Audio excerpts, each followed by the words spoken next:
expert.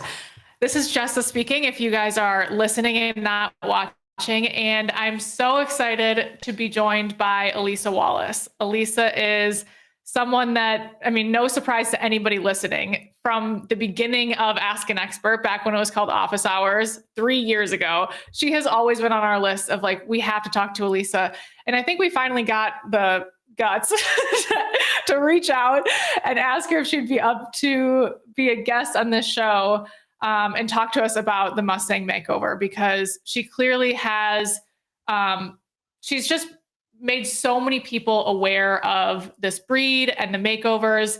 And there's a lot to learn from her experience in getting started and getting to the level she's at today. So Elisa, thank you so much for being up for this today. Oh, thanks so much for having me. I appreciate it. And I know we were talking just before we got on, you came straight from the field. You were working with a young Mustang. So you're in the headspace. I'm sure you're always kind of in the headspace.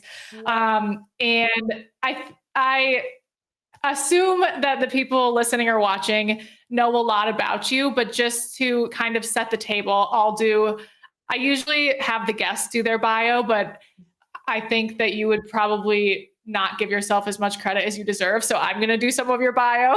You can fill in any holes that you want to. But Elisa, I kind of think of two sides of Elisa. And I know that for you, they go together and you are one horse person, but you do different things at the highest level. So you're a 5-star event rider. You were an alternate for the 2016 Olympics. And you have trained horses to the top level of the sport. Right out of high school, you bought a $700 yearling thoroughbred and trained that horse and competed that horse to the advanced level. So you understand training, of course, not only Mustangs, but you worked with thoroughbreds and all different types of breeds. And in 2012, you did your first Mustang Makeover, and you came on the scene pretty hot because you won that with your assigned horse Fledge, who now has a huge fan club in his own right. And you also, the reason that I think that you've done such an amazing job getting exposure for the breed and the makeover and just kind of like the training work that you're doing is you also have built up an incredible online presence on YouTube. The last video I watched of yours had 500,000 views on it. So you're reaching a huge audience with the work that you're doing. If anybody is not subscribed to Elisa's YouTube channel, subscribe and then block off your next few calendar days, because while I was researching for this interview, I was like, okay, Jessa, stop watching videos for now, because we have to actually speak to Elisa in a short period of time. So there's just so much goodness there, both on the Mustang side of things and on the eventing side of things, just general horse training stuff. So it's all incredibly impressive, and I'm excited to talk to you. So sorry for that long preamble. Usually I don't do that much talking, but you have some very interesting facets that go into your career. Sometimes I feel like it's nice to know that there is people that watch. So just doing the work and getting the horses' stories out, and the ups and downs. People sometimes romanticize horse training, that it's just like this, and it's like every which totally way. And then you get there and you look back and you're like, wow, we've come so far. So yeah, I can. And then kind of talking about, it's been kind of a fun journey with the Mustangs and then my upper level eventing, because it was kind of like it was a slow time, right? I had my event horses where I had some young ones, and my upper level horses had gotten hurt. And so my friend just signed me up in 2012 for that makeover. And I was like, yeah, it's on the bucket list. Train a Mustang. That'd be great to get, show that I can train a horse and kind of help my business at the time. And I was like, well, I'm not going to keep a Mustang. What am I going to do with it? It's like 13 3-hand Mustang. What am I going to do? But then like about 30 days in, I started crying at the thought of not keeping Fledge. So he was a very, very special horse, and he's done a lot for me too. So, Lord, I'm already can't even cry. Come on now. But it's been a I really cried watching your video with Fledge, so you can cry. he's a very good boy, and he shows up for me. And I've done so many things with that horse. It's just like he was on the film set for the Ozarks. We got to he got to be a horse that played the stunt double of it. Mind you, it's really funny because Fledge, who is a little Pudgy the Parrot, um, Yeah. purebred stallion who got his nuts cut off, but they had to have a horse that would lay down on set and dealing with the camera guys coming back and multiple shots and all kinds of things. It was really, really cool to kind of be a part of that. Yeah, it's been a really cool journey the Mustangs have taken me.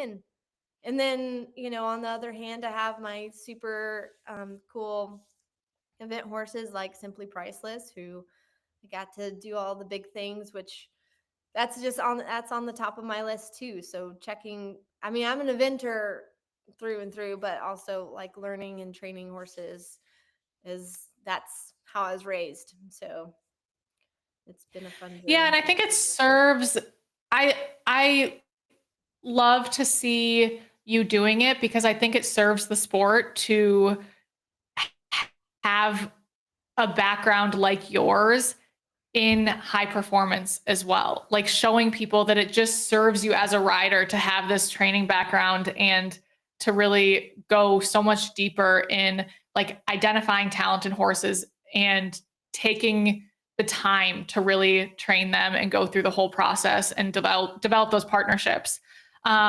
So for people who don't know much about Mustangs or anything about Mustangs at the moment, tell us the status of wild Mustangs in the US and why the Mustang Makeover exists. Okay. Well, the whole that's a whole can of worms, but kind of the cliff notes of it. Mustangs right now, I think there's 80,000 out on our lands. We've got them in California, Nevada, Wyoming, Oregon, New Mexico, and I'm probably Utah. So that's where Colorado. That's where they live. And there was the Protective Act that was put in to protect them in the 70s by Mustang Annie. And so they weren't just being shipped off, whoever would go and catch them and do all kinds of things to them. So the Protective Act was put in. However, managing them on our lands and keeping the ecosystems, it's a tough thing to do. So managing the numbers of the horses is kind of like it's a rock and a hard place for BLM. And so we've got these horses they go and they capture because they're trying to preserve the land and giving it to everybody, as far as there's the argument with the cattle and the sheep and the all types of things out there. But anyways, so in order to keep numbers down, they will go and round up horses. And then they're put in short-term holding is what it's called. So there's several holding facilities throughout the country that have the Mustangs. And then the goal is to get them adopted out. So that's where then the competitions came in to incentivize to trainers to train Mustangs. Because it's kind of hard for the general public to just say, "Oh, I'm going to take a wild horse," or "I'll take that one." They would prefer at least a green where you can. So, some things you take for granted of patting your horse. You don't go and pat a Mustang at first because we have to condition them that is okay because they're a wild horse. So yeah, they've got the short-term holding, and the ways we can get them are through these competitions where at the end of the competition there are public auctions at the end where the trainers will put them up, or they have what's called satellite adoptions. So the BLM goes and puts these horses up. They're wild, and when you get them they have not been handled at all. And there's also the internet adoptions where, because people always ask me where I get my horses. So I've done all three things. And the goal is just to show people that they are worth, they're worth something, because oftentimes they're known as a range rat, or just not a quality horse. I mean, I even thought, what am I going to do with a little Mustang, right? um so, but they really are great all around horses, just like if you were to walk into any barn, you're going to have a variety.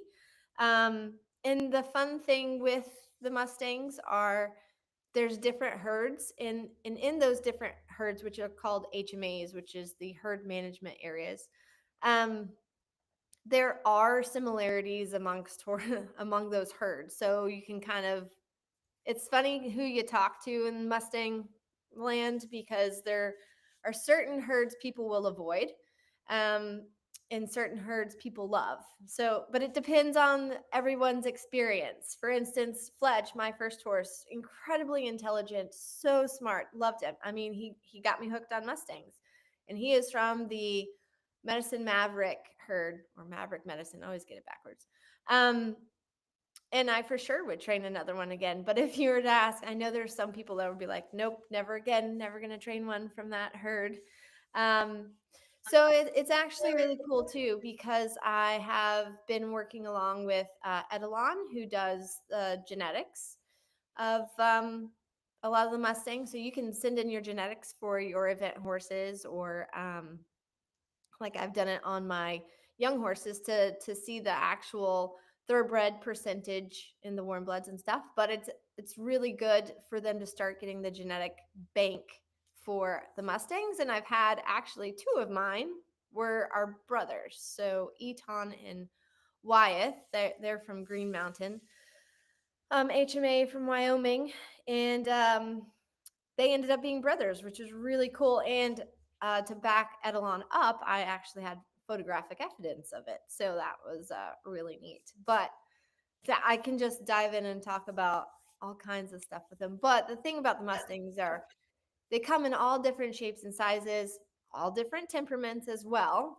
You've got some that, it's kind of like with any horse, I feel like, but you have some that are just come broke. I mean, you're like, were you a Mustang? Like what? But they're just kind of that well-minded. And then you've got other ones that you're like, it wants to be free. Like, it can the fear factor can just be a little bit too much. I've only had maybe one. I think I've trained 25-ish Mustangs. Um, and I think I've had one that I ended up just letting him go to a like preserve. So he finished out his life there. So he went through the training process, but yeah. Anyways, I hope that answered. So when they do, it Uh-oh. totally did. I'm like fascinating up. Do they do that just once a year? And then I'm assuming that the Mustangs that are going to be assigned for the makeover, which whoever came up with that idea is so smart. It checks so many boxes in what they're trying to accomplish. But the Mustangs that are assigned to trainers for the makeover, I was assuming, are all like 3 years old or so. These Mustangs that are getting rounded up to be adopted, does that happen just once a year? Are they all of similar ages? Are they trying to get them of similar ages? Just tell me a little bit more about that. It depends on I forget there's a 3-letter word for it. The limit, kind of like the projected limit that they want to have for a herd management area. So it depends on how many roundups they will do. Like and they'll also do what's called zeroing out a herd. So if an area is too worn down from all of the life on it, then in the horses, they'll remove the horses. They range from all different ages, and the problem is yearlings, so fillies, are getting bred as a yearling, and then they're having babies, the next year, and they just don't stop until they're in their late 20s. So it can go pretty quickly. But they are doing several roundups in multiple, and each state is like their own little jurisdiction. So each state is a little bit different in how they manage their horses. I think Nevada has the most wild horses in that state. Um, but yeah, so they do all different. All, it just all depends. They typically try to leave the older ones out, um, because they do also release. So they'll sometimes capture some, and then release them if it gets a little bit better. So sometimes like there's fires and drought or what have you, and they'll pull the horses for that. As far as the makeovers go, generally you have also juniors as well. So the juniors can do the yearlings, which is really cool because they do great. they're really, really good, but it's all in hand. So obviously those horses can't be ridden. But for the ridden makeovers, it's 3 years old. And I believe for the classic, they upped the age to 4, which I thought was a really good thing to do. Just to help, it's better to have them a little bit older. And let me think. Yeah, so the makeovers, the ones that they used to have were at 120 days, and then for the classic, the one that they're holding like one of each year, is almost a year. So we had to, and the great thing, so for instance, the makeover I did with Fledge, that was a random draw, and I just picked it was just a number that was given to me, and then that was my horse. For the Oh, classic, got it. So you didn't select your horse. You selected a right? number that was already on Fledge. Yep, that was your draw. That was your draw. So what was really cool for the classic is it's very similar to the RRP. Now it doesn't matter. It's up to you as a trainer to pick your horse, which I think is very, very important for people to learn how to pick horses. And picking Mustangs can be very difficult because oftentimes you're given a picture or a couple, like maybe a minute video if you see something in a holding pen, or um yeah, I'm trying to think, like I see them come off the trailer sometimes. So it's hard to sometimes pick. So you kind of got to go along your lines of, okay, well, with mine, it's experience with certain herds. So for this for this makeover, there were a lot of horses from Twin Peaks, and Twin Peaks was the herd that Zephyr was from, and he won the makeover. He was a lot of fun. Um, so the 2 horses I picked out for this classic are from Twin Peaks, and they are bigger horses. So generally, Mustangs can range anywhere from like 11 hands to mass. They can be 16 too. The bigger ones can Wow. be hard to find, and again, it depends on who you talk to, because some people say 16.2 is small. Um, but 16.2 is massive for a Mustang. Um, and some even get probably 17 hands. I haven't seen a 17-hand one, but um, I also feel like the sweet spot is probably like 14.3, and they're pretty darn athletic. Wynn, who is my Mustang who ended up being a Briar, she went to the prelim level. She is 14.3. So it all varies because there's a lot of draft influence, because you have a lot of the horses, the cavalry remount horses that were set loose, and then you have a lot of the mining horses. So you have pony that was put out there too, along with your Belgian and draft horses. So they're a fun mix. And but the 2 horses I have, one is he's coming 4. Uh, that's Noden, and then Vero is coming 5, and very different personalities. But they've taken me a little bit longer, but I've had fun kind of enjoying the process with them. But Noden's 15.2, and I think he should finish out around 16.1. Like he's a leggy dude. And then my other one, Vero, is like 15.1. But Vero looks more so like a ranch horse type. He's thicker bodied boy. Um, so they're two very different personality horses. The Zephyr horse that I won the makeover with, he's very outgoing, he was a comedian. Like that horse loved to wear hats. He wears hats. It's really funny. I've never seen a horse enjoy wearing hat like Zephyr did. So really funny. And Noden, That's too funny. yeah, Noden reminds me a lot of Zephyr. So I see a lot of kind of similarities in them. So that's kind of been really fun. That's amazing. Tell me, as you're talking about the classic and then the different makeovers, will you tell me kind of one annual big makeover, and then there's other regional makeovers maybe throughout the year? But that's my guess. Explain to me what it actually is, and is there one that's kind of like on the pedestal for the top trainers to participate in?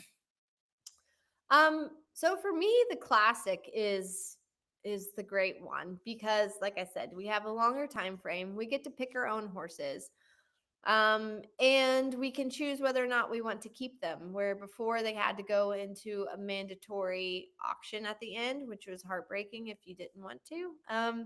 That was kind of tough. So for me, I'm only doing like the classic now because I really like the format of it. And they have the English one. So the classic is what it's called. And that's held in Kentucky in September.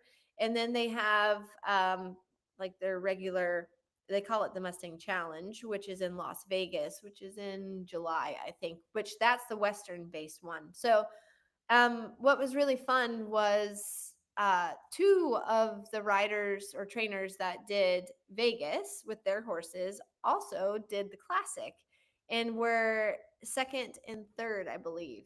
So it was Sam Rock and Chris, I'm forgetting his last name, but they did amazing work with their horses to be that versatile. It's tough to have your horses do sliding stops and spins and pivots and that stuff, and then be able to go and do the dressage, which again it's similar, but and jump the courses and all that. So that was really a testament to the Mustang and their versatility, and that's really the goal, is to show kind of what the Mustang Champions is trying to do is to kind of elevate the Mustang. So bringing in more English people, because Mustangs are out west, they're kind of viewed more as a Western horse. So that's always been my goal, trying to get them up in the upper levels of eventing.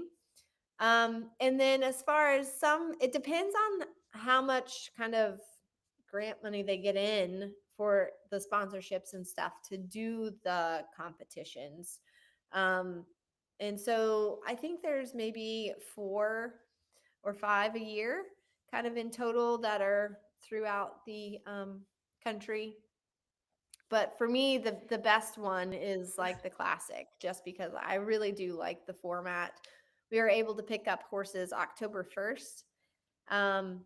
And then the competition's in September. So pretty much like 11 months. So there's still pressure because it's a competition, but it really, like for instance, the 2 horses that I have, I'm almost at 60 days of training, and I have made sure to take my due diligence of taking my time because they're athletic. So I don't want to get bucked off. So that's why Totally. as Noden today very clearly showed, he had a very good buck today as I was ground driving him. But that's the fun part of training them.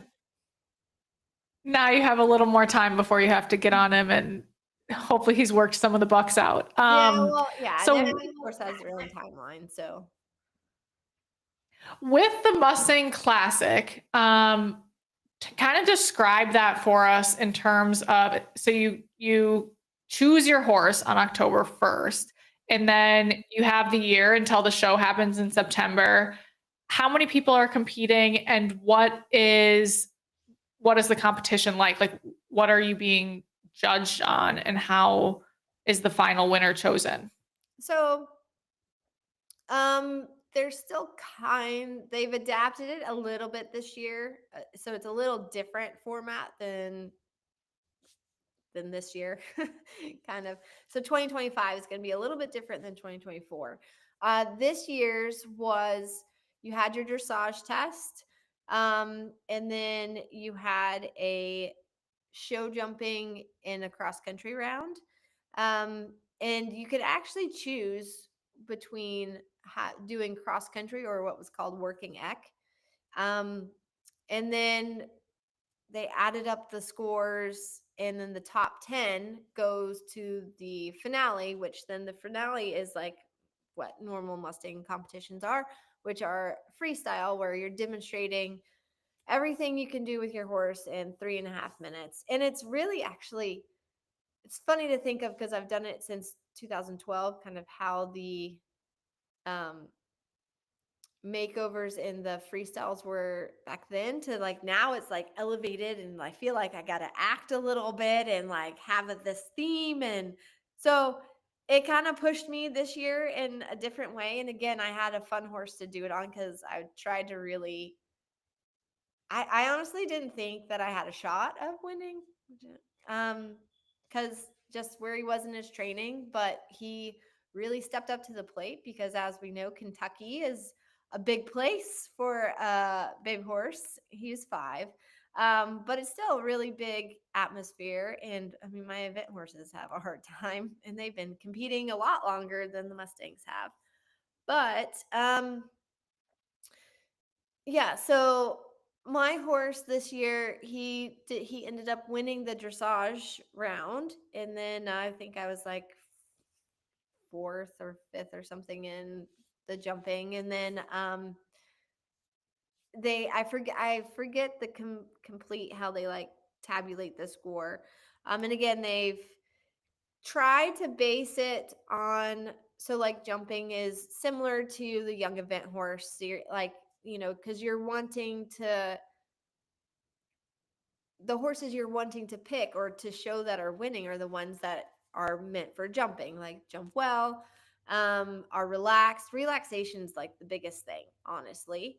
Having a relaxed horse that does the foundation work the best, I feel, has a chance of winning versus like if you have one that is a little bit more anxious and maybe knows a couple more tricks or is a little bit flashier, but that relaxed horse is gonna edge out the anxious horse. So So um, in the show jumping, are they, I mean, clearly it's not just speed and keeping the rails up.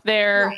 They're judging, are they, I mean, excuse me for not like I don't totally understand how like hunters are judged, but is it along those lines? Yeah, it's more like, I mean, you could say because it's subjective, right? So you could, but I feel like they have to have a subjective aspect because you can't just have it be a jumper round. Yeah, Um, that's not what they're actually looking for. yeah, not when you're trying to like show, I feel like a quality horse. You want it to kind of fall in line with the young event horse series. So it's kind of each jump you had a score, and it was kind of the technical, how the horse jumped it, the rhythm of it, the technique. And so that score was out of, I believe, 10 for each jump, but very, very similar to how the young event horse is done. And this year for 2025, they're going to just have three phases. So you're gonna have dressage, and then show jump, and also what's called working eck. So I have to learn a new sport. Um, so which will be fun. Like fine. It's great. So working eck has, where you have to have maneuverability, rideability of the horses. and a little bit more of like the trail aspects to it. So, because they are the Mustang champions, which um, all the past competitions have been Western based. So they kind of have a hard job of trying to get new people in and, not lose like their average Western rider that still wants to dabble in the Mustang competitions. So um, really the goal is to get more horses adopted. Um, and it's just always been my goal, and kind of I enjoy working with Mustangs. So I am an English person, so I ride in eventing. So guess what my horses do? um that's When you at that, well, that is true, but I was so impressed watching like you and Fledge, you guys were doing like sliding stops, right? Like Yeah, you've I got to learn. I I was went I amazed. with a reining trainer. I watched videos and learned stuff, and it was really funny because I went to in Georgia at the Perry International Show.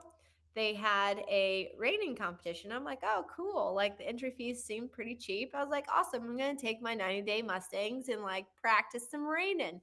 I show up there, and I mean, I am an eventer at the and it was like it was their Kentucky. And I stuck out like a sore thumb.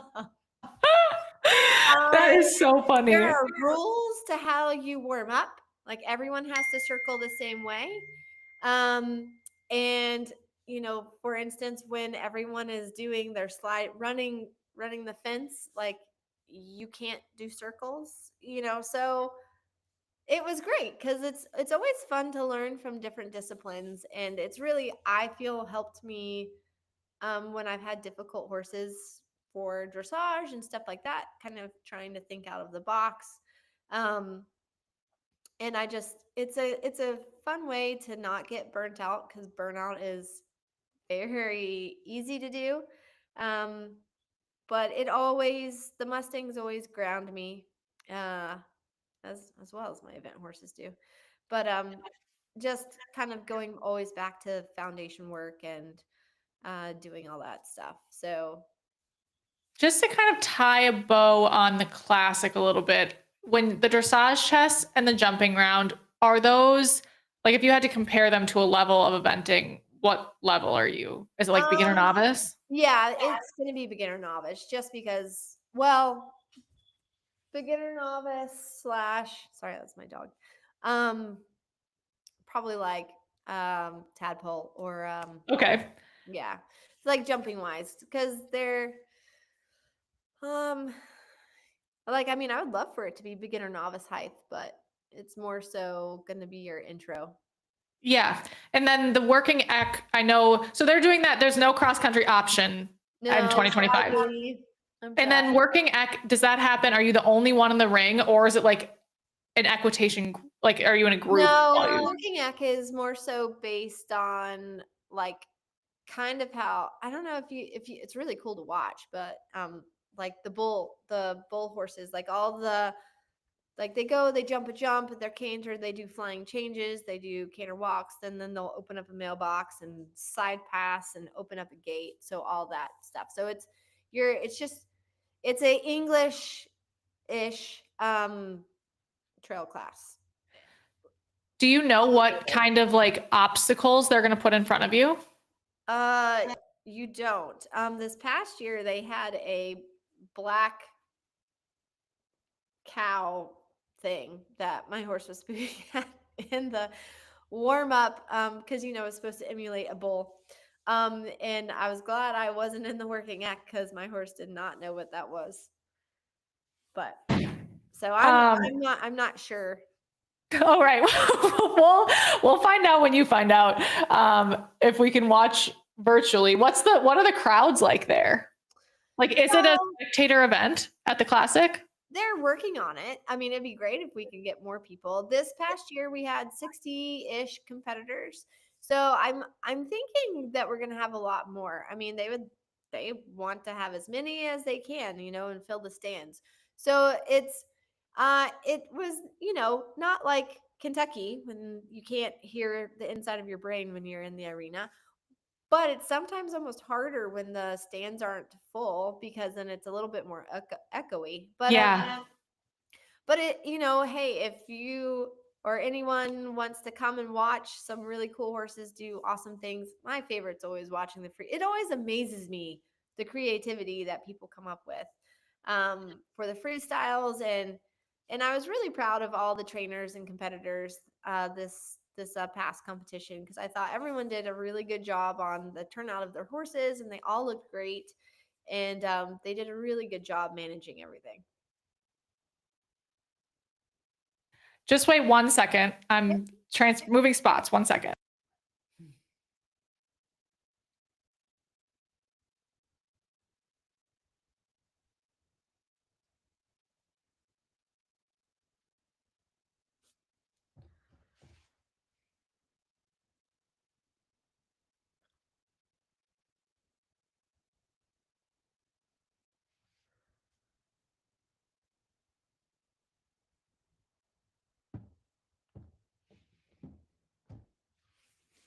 Okay, I'm back. Sharing space for the holidays. For how many people get to do the freestyle? 10. Okay, 10 people get to do the freestyle. And you said some people get really creative. Like how, I don't really know what, if I had to come up with a freestyle for an event like this, I've seen so few freestyles. Like I saw there was some like bowing and laying down with the horses, jumping, but like, is it like the world is your oyster, or what are the things that you've seen that you have really liked? There are things that you can't do. So you can't have like other people in there to help you. You can't have your dog or anything like that for this competition. Um, and they have certain rules about horses getting on moving objects, obviously for safety reasons. We can't use guns or fire because listen, when the world is your oyster, people will try.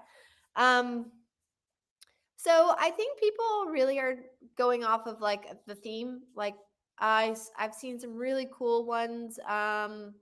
Like Indiana Jones, people have done the theme to that, which is really cool. Like they'll have their horses like walk over the fake snakes, and um, Chris, who is incredible at building things, he builds these massive teeter totters, and horses come in sitting on the trucks, and it's really really cool. So I make cardboard, and so my biggest thing was my horse jumped at Oompa Loompas. I made some Oompa Loompas to Willy Wonka. So It's so cool to have that like creative side of things.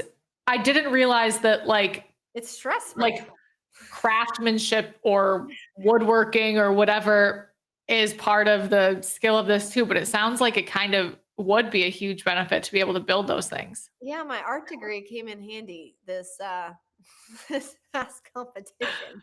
Who would have thought? You go into a career in horses and the art degree still comes in handy. Who would have thought? So I was quite proud of my top hat that I made out of cardboard to fit around my helmet. So it was really fun, kind of for getting that and thinking about it, because again, it kind of fit my horse's personality, and kudos to my horse because I did a run through with all of the props that I finally got set together because it takes so much time. And a lot of my props were like balloons and stuff. So as we were driving to like set up to practice, my balloons are flying everywhere because we're also used to having our freestyles in covered arenas for the normal makeovers. But at the Classic for Kentucky, you're outside. And so that adds a whole different element because you got wind, and wind can put a damper on some things, like when things are flying around. So yeah, my horse, I did like one run through of my thing, and then he was so good. We had a couple of little bloops, but he did it. He jumped. Oh my God. So I was proud of him, and he jumped a corner. He likes jumping corners, so I figured, well, I'll set up a corner, and he did it. So good boy, Zephyr. Who likes jumping corners? Not me. He did it in a halter and bareback, so I was proud of him. That's really cool. Um, so one thing that I just was kind of like my curiosity was building around as I've been listening to you and just learning about this in general is like it seems like a natural horsemanship background really is would serve a trainer well for the makeover. Is it the case that a lot of the trainers have that background? And did you have that background when you started in 2012? I think it's funny how the natural horsemanship has been put up on a shelf because I think like it's natural. It you know what I mean? It Like should be part of it. I know what you yeah, mean. it should be integral. I think it was always a part of how I trained horses, just and because I was poor and didn't have a saddle, so I had to ride bareback and borrow saddles, and yeah, you just yeah, a lot of it is like horses are supposed to be fun, where and training should be fun. Like if I want to learn, I want it to be fun, right? So um trying to keep it fun and taking some of the pressure off, and it can then it ends up keeping me sharp. So riding bareback and bridleless, kind of pushing myself a little bit that way. It is pretty intensive, like because nowadays we have so many people that are so good with the liberty work and all the incredible stuff they do at that, and it's a whole nother level. So I think it's very beneficial. It's to me, I think it's just about doing what works for the horse. So I think there's a lot of the talk with the positive R. And then you have the negative pressure and, all that stuff too. So I kind of like to have it mixed in with my horses. And I've have some that just respond really quickly to the positive art. Like we have a Cell Francais that we taught him we were putting him through the jump chute because he needed to go through the jump chute. And finally, he figured out that if he went through the jump chute, he got a cookie. So then we didn't even have to, he was just automatically going through we had to like stop him because he was going through the jump chute to get his cookie. And I was like, okay. So it's been really fun. But also in training horses in general, like I always think of it as my job to have my horses the most prepared they can be so that in situations that they can be successful. So giving those horses tools of how to deal with stress and learning how to relax in the easiest way that they can, just it takes a lot of work sometimes. So when you talk about bridleless, bareback, those are things that come into play just if you choose for them to in the freestyle, right? Yeah. Okay. Depends on how Um, you want to be. yeah. And then on the training side of things, the all of those tools that you're talking about, whether it's positive reinforcement or like pulling from you're Pressure. probably every time I say natural horsemanship, you're like cringing because it is just training horses. But are those are those things like are there training methods that you have done more of a deep dive into in working with the Mustangs because Mustangs especially require them? And the question is coming from like an off the track thoroughbred as the comparative. Um, for sure. I've had some difficult horses that like the Vero horse I have right now, I've had to really work a lot more with positive R and just going slower and having that patience for positive R. Um, which it's all patience, like not one it's all I think it's all pretty good, but I've had the difficult Mustangs that I've had where, for example, Eton, I'd be standing in the pen and I'm far away from him. So he wasn't feeling any pressure at the moment, but like my knee moved. I remember this distinct moment and he was gone. So the things that Mustangs teach you are your emotional awareness. You know, oftentimes you'll come to the barn and you're like, okay, I've got an hour, I've got to get my horse, I've got to get on, I've got to do blah, blah, blah, blah. And then if you do that, if you have that energy coming at you at that Mustang is gonna be like, not today. Not today. And so you really have to, or if you've had a bad day at work, or if you had a hard ride on another horse, you have to leave that at the gate, um, because they're so sensitive to energy. Um, and that's just one thing that they've really taught me is being like self-aware. And also, you know, sometimes, and it's, everyone makes the mistake of sometimes moving too fast. So you're going to make that mistake of whoops a daisy.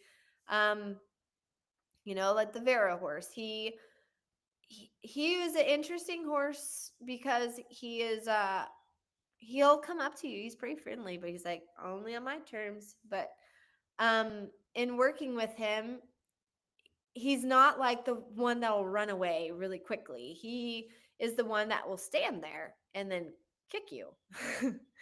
uh but I'd be like, okay, well, he's not like aggressive, but if I pushed him too much, he would be defensive. So then he was more defensive. So I had to like back up and just slowly inch my way and build his trust. Because sometimes I like to use the analogy when I'm training the Mustangs, like, you know, when you're a little kid and you go into a room and you swear there's like a murderous clown in the corner.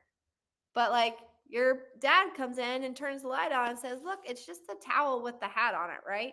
It's kind of like that in the beginning with the Mustangs. With some of them, you can convince them that, hey, look, I'm not a murderous clown.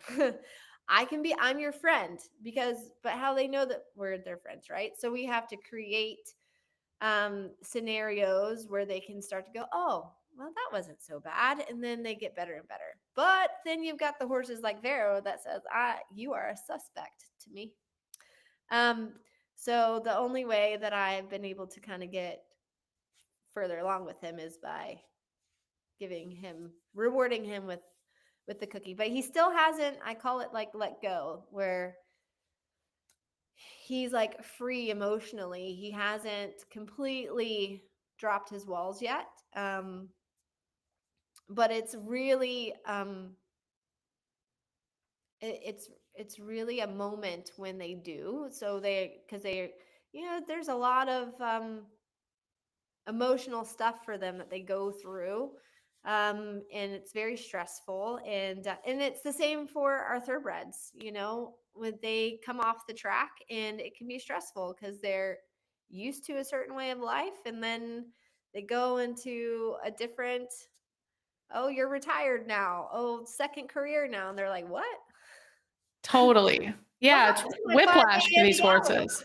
You know, so that's where they can be very, very similar, and it's just a matter of trying to figure out for each horse where that is, but definitely being self-aware, um, and realizing kind of like, for me, that's why I like to video a lot of my stuff, because I'll be like, oh, I made that mistake again. You know, like, Elisa, you know, not to push at that moment, you know, you need to wait, or, you know, so that's where I find videoing myself is very helpful, especially if I have a more difficult horse, because it's it's not their fault that we're trying to communicate. You know, they're pretty good at eating grass. So Right. Yeah. They didn't sign up for the yeah. makeover. When a Mustang arrives at your farm, which I'm even thinking like, what is it like to have these wild horses in a trailer? But when a Mustang arrives at your farm, will you give us a little behind the scenes into what your days and weeks look like? I know that is, you know, you could probably talk for hours and hours about what your days and weeks look like, but truly, like, I don't know what you would do. Like when it comes off the trailer, does it go in a paddock? Does it go in a pasture? Could you put it in a stall? And how do you start introducing yourself to a horse that is mostly experienced just being wild? And Maybe talk to us like what that looked like when you were on a 100-day time frame versus now that you have the year. Again, it's all indicative of the horse that you have. Um, because when I think back to the horse, I like when I was on like the first 45 minutes I met her, I was able to sit on her in the dark. In her, so I've had a couple of different setups. I've had and per the BLM, you have to have certain facilities. So you have to have 6 foot pipe or wood fencing, because they can jump 6 foot. And depending on what state you're in, you have to have a shelter. Florida, you can have some trees for shade, and you have to have water.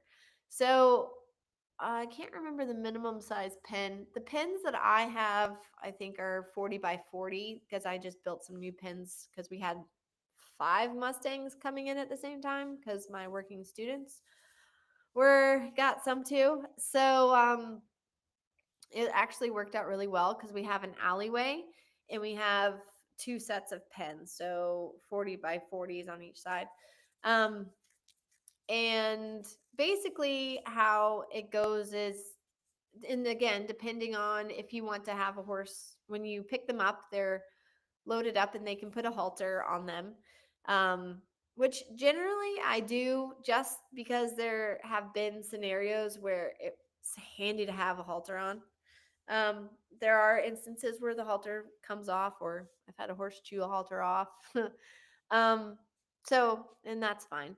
But basically, when the new ones came in, because again, I have my working students help me with, because we still have horses in training and my event horses to work as well. So, kind of at the break of dawn, I'm out there working with them and just kind of reading them, seeing how they view me. And generally, we've got them separated into individual pens, which that makes it a lot easier than if you're trying to work with multiple horses because they latch onto each other. And you're wanting them to connect with you. So I'll do kind of maybe 20 minutes is where the sweet spot is of, because you don't want to do too much, but setting up where I'll have their hay, and then also if they'll eat grain, because, well, I have like a balanced hay pellet, but they don't know how to eat grain. They only know how to eat hay. So you can't just be like, oh, good boy, give it a cookie. They have to learn how to take a treat from your hand. And so building that up, and again, playing off of routine, they get used to routine. So if you start feeding them in the morning and the evening and have them coming up to you, I like to stand and hang out with them while they eat. Again, in the mornings, I would do a little bit of like work in the round pen, and just seeing how far I can touch them and what the boo boo spots are and stuff like that, depending on the horse. Sometimes they let me go pretty quick. Sometimes they say no. Um, and then after I can get them eating pretty well, or not if they're not eating pretty well, but as long as we can touch them, and kind of the order of operations is if I can go through, touch both sides of their body and their tail, pick up all 4 feet, because it's really important to be able to trim them. So focusing on getting them okay with their feet, getting them leading, walking both directions, kind of like on a lunge, and then being able to put their halter on and off. And then once I feel like my horse is pretty comfortable with that, then I can take them outside of the pen. And then I try to get them into a stall. So they get used to being handled, going from, my horses stay out at night. So they go into the barn for a couple of hours and then they go back outside. And then once they're really good about being caught, they can go into a bigger field. And then again, once they're still really good about being caught, then they go out into the bigger fields with other horses. But that takes a process. And I think it's also important that, just like our thoroughbreds and everything, the Mustangs have to be treated for ulcers, and that can be hugely beneficial for like how touchy they can be, so when you have a really sensitive horse, but I always treat mine for ulcers. The biggest thing is ulcers and worming them when they come in, and getting them to eat their food and hay, and then they become pretty demanding. They actually really do enjoy their stall with their fan and their groceries. So I've had them where I can, like Zephyr, I never had to put a halter on him. He'd just go to a stall from his field. It was pretty funny. He's like, this is a life. Someone's Yeah, working yeah. for me now. For about an hour of work, they get pretty good work. But a lot of the training in the beginning with these two has been a lot of grooming. A lot of, now that they're good, bringing them in to the cross ties and brushing them, just making them like a normal horse. And getting them, like I said, used to patting, because what does your farrier do when he goes to trim your horse? He pats them. Well, so in the beginning, when you pat a Mustang, it's like, because you just hit it. So yeah, that's kind of like the big things in the beginning for me, are getting them comfortable with me, or being able to touch their body, pick up their feet, pick out their feet, trim their feet, put a halter on and lead them. And then I can start, and again, depending on the horse, sometimes I'll try to hop on them and start playing with them bareback. It just depends on if they let me or not. But doing that oftentimes helps them, again, realize I'm not the murderous mountain lion on their back, and they go, oh, okay, we can be friends. And then just building it from there. Because once you get that type of horse, that one that you can take in and out of the barn and it's not snorting at you, you don't have to worry about it like striking at you, then you're okay. It's just a green horse at that time ish. So when you get it under Yeah. Yeah. No, that makes complete sense.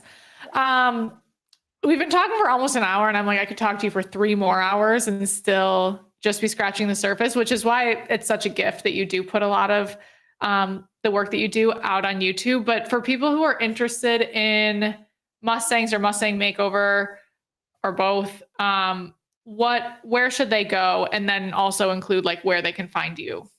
Right. So they can go to Mustang Champions. I believe it's mustangchampions.com. And then if they're interested in the Mustang Classic, I believe it's like Mustang Classic 2025.com for that makeover.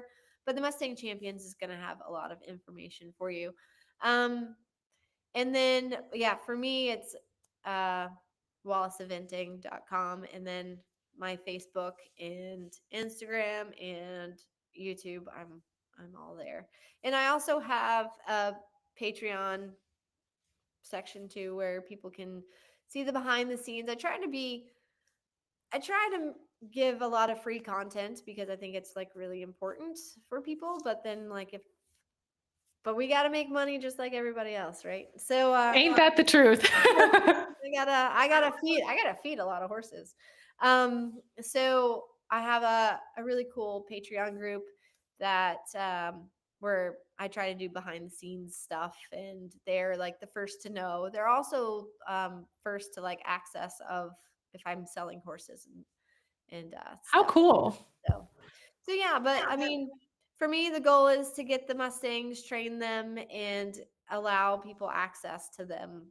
So Well, I hope that I know that this piqued people's interest about Mustangs, and it would be really fun if it like really sparked something for some people listening, and hopefully you can be their Rebecca Bauman and get somebody started with the makeover. Yeah. I know that you've opened the door for so many people to be part of not only like the competitions, but just like seeing the breed for what it is and what cool horses they are. So thank you so much for telling us more about it. Your excitement about these horses and the training and the partnerships is so palpable, and it's really special to hear it from you. So thank you for Oh, sharing that thanks. with us. Absolutely. Thanks for having me on again. Anytime I can talk all day about Mustangs and thoroughbreds, and they're all amazing Right. horses. Yeah. Well, cool. It was such a treat. Go enjoy the rest of your day and happy holidays. Thanks to you too. Thanks, Elisa. All right, I clicked stop, but our last few times the live keeps running on YouTube. Okay. Uh-oh. So on, but um, that was really great and I really appreciate it. Let me see, you're 99% uploaded. Can you leave this window open just for Yeah, like a minute or two? for Can you sure. see that you're 99% uploaded? Yeah, it says You see 99%. that there? Yeah, I've been watching that. Okay, perfect. When you see 100, then we're good to go. I'm at like 80, so I'm going to wait a little bit longer, but Okay. that was awesome. That was really fun chatting with you. Thank Okay. you so much. I hope I sometimes I feel I'm like, wait, where did I go? I'm off into some